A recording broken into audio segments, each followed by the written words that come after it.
We are live at the football stadium, and you're watching Twin Sports TV. And this is a live, uncut, unscripted segment where the cameras rolling. Anything goes. We down here to Kentucky versus Tennessee. Oh, yeah. All-Star Classic, and we getting it in with a whole lot of football. We snagged the man, Jamal Lewis. He in the house, so we're going to talk to him for a second. Jamal, you're the head coach of the 8th grade Tennessee Future Stars.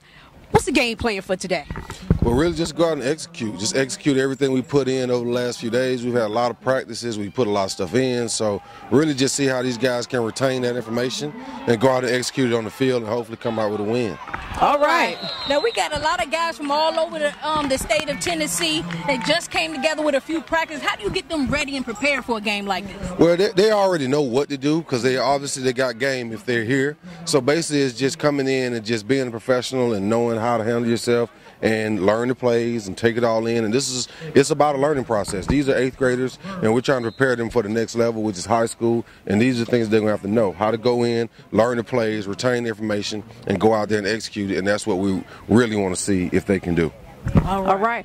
You did had a speech last night at the Players Banquet. It was a wonderful speech, and I hope a lot of the athletes really took in what you said. Now, you mentioned 3 things that was key for success, not even just in football, but to me in life. That was hard work, dedication, and sacrifice. When does that come on to an athlete? When does it hit them that they need to start putting the work in, being dedicated, and start sacrificing? And what about your experience? When did that happen? Really, when you really realize that, hey, look, this is what I want to do, and I'm going to do whatever it takes to make it happen.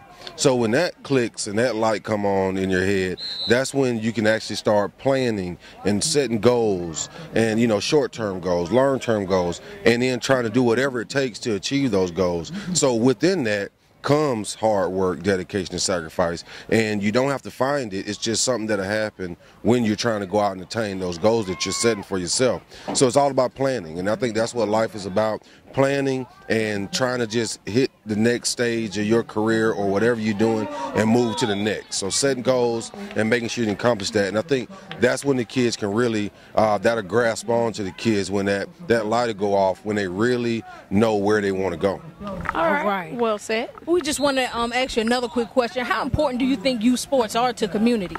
It's huge. Youth sports, keeps the kids out of trouble. It keeps them, with their mind focused on something else other than a distraction that might come on, anything else. It helps kids kind of deal with certain issues and things that they might be dealing with at home or things of that nature. And also, if you're not a good student, sports can also help you become a good student, because if you have to work hard on the field and work hard in practice to attain that goal, then you can actually motivate yourself to do that school work or whatever it might be. But in the community, sports is huge. Playing football is huge in the community, and it just builds better kids overall, not just from an academic standpoint, but, keeping kids fit, keeping kids motivated in the workplace. You want athletes in the workplace, people that are motivated, they're driven by something and know how to work. So I think that's what makes it very important in the community. All right. I got a question for you, too. Now, a lot of successful athletes, you hear them all the time say, when I was young, I used to dream. I dreamed of playing in the NFL.